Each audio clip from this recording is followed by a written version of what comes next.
क्या हम उन दियों से उस सूर्य को रोशन कर सकते हैं जिसकी एक किरण ने पूरे ब्रह्मांड को जीवन दिया है?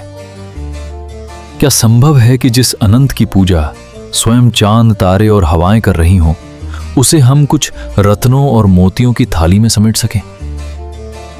आज का ये रूहानी सबक हमें दिखावे की सीमाओं से निकालकर उस विराट सत्य से मिलाएगा जो मंदिर की दीवारों में नहीं बल्कि कुदरत की हर धड़कन में मौजूद है। इतिहास के उन पावन क्षणों को याद करें जब जगत गुरु श्री गुरु नानक देव जी अपनी रूहानी यात्रा के दौरान जगन्नाथपुरी के तट पर पहुंचे। संध्या का समय था। भव्य मंदिर के भीतर महाआरती की तैयारी चल रही थी। पुजारियों ने थालियों में धूप, दीप, पुष्प और बहुमूल्य रत्न सजाए हुए थे।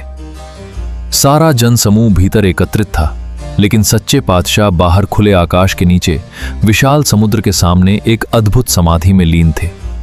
उनके चेहरे पर वो नूर था जिसके सामने रत्नों की चमक भी फीकी थी।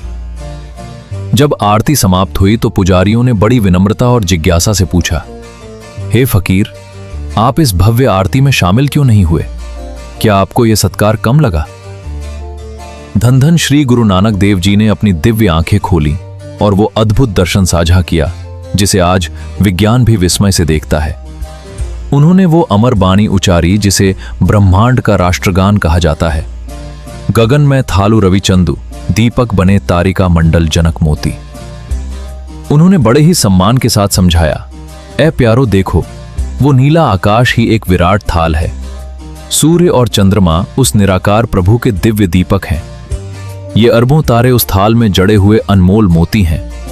मलय पर्वत से आने वाली हवा ही उसका धूप है और पूरी प्रकृति ही उसके चरणों में चवर कर रही है।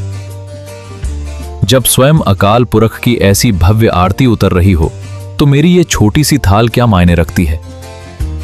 श्री गुरु नानक देव जी का यह संदेश आज 2026 में हमें इको स्पिरिचुअलिज्म सिखाता है। वे हमें सिखाते हैं कि परमात्मा से जुड़ना है तो उसकी रचना का सम्मान करना सीखो। आज हम कृत्रिम रोशनी और शोर में शांति ढूंढ रहे हैं, पर सच्चे पातशाह याद दिलाते हैं कि असली इनर पीस इस ब्रह्मांडीय व्यवस्था के साथ एक सुर होने में है। जब आप पेड़ों की सरसराहट और तारों की खामोशी में उस करतार को देखने लगते हैं तो पूरा संसार ही आपके लिए एक पावन मंदिर बन जाता है। कल सुबह 6 बजे फिर मिलेंगे एक नए दिव्य सच के साथ। मौन हो जाओ और उस रूहानी संगीत को महसूस करो जो पूरी कायनात में गूंज रहा है। वाहे गुरु जी का खालसा, वाहे गुरु जी की फतेह।